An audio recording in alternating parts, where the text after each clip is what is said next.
আমার ছবি যত কম প্রচার করা যায়। আমি তো পালায় পালায় বেড়াইতেছি কয়েকদিন ধরেও। দুর্নীতি, স্বজনপ্রীতির কোন স্থান আমরা এখানে দেখতে চাই না। আপনাদের কাছে আমার অনুরোধ থাকবে আমার ছবি যত কম প্রচার করা যায়। আমি তো পালায় পালায় বেড়াইতেছি কয়েকদিন ধরেও। তো খুবই স্পেসিফিক কারণ না ছাড়া বা প্রয়োজন হলে সেটা আমি আহ্বান করব জরুরি প্রয়োজনে। ওই বিষয়ে আমাকে আপনারা হেল্প করবেন। আমার ছবি যত কম প্রচার করা যায় না, সেটা তো আমি আমার জায়গা থেকে এনশিওর করব। আর আরেকটা কি বিষয় বললেন যে আর আইনের বিষয়টা আমি তো বললাম, আমি তো একদিন হয়েছে দায়িত্বে এসেছি। সমালোচনাগুলা অ্যাড্রেস করা হবে এবং সাংবাদিকদের সাথে বসে আমি মূলত তাদের পক্ষ থেকে তাদের কাছ থেকে শুনতে চাচ্ছি তারা কি ধরনের চ্যালেঞ্জ ফেস করে। আমরা দ্রুত সময়ের মধ্যে এটার বিচার চাচ্ছি। এটা নিয়ে আর কোনো ধরনের আমরা প্রহসন, এটা নিয়ে আর কোনো ধরনের টালবাহানা চাচ্ছি না।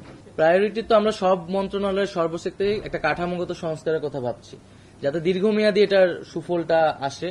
এবং যেই পয়েন্টগুলো আমরা বললাম যে আসলে আইনের পরিবর্তন, তারপরে বেতনের বিষয়টা নিয়ে আলোচনা করা এবং এই প্রতিষ্ঠানগুলা এই অধীনে যে প্রতিষ্ঠানগুলো রয়েছে সেগুলোর একটা আধুনিকায়ন করা এবং সার্বিক কাঠামো সংস্কার করা।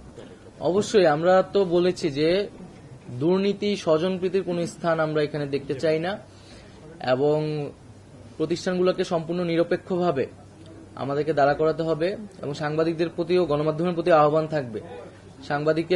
গণমাধ্যমের সবচেয়ে বড় শক্তির জায়গাটা আসলে নিরপেক্ষতা। এবং আমরা যে আমাদের বাংলাদেশের গণমাধ্যমের পরিস্থিতি দেখি যে এক ধরনের আওয়ামী লীগ বিএনপির মতো গণমাধ্যমে এই ধরনের দুইটা ভাগ থাকে। তো এই বিষয়গুলাও গণমাধ্যম কর্মী বা সাংবাদিকরা বিবেচনা করবেন, যাতে আমরা এই ধরনের রাজনৈতিক বা দলীয়করণ যাতে সাংবাদিকদের ভিতরে না দেখি, আমরা যাতে একটা নিরপেক্ষ জায়গায় জনগণের পক্ষে কথা বলতে পারি।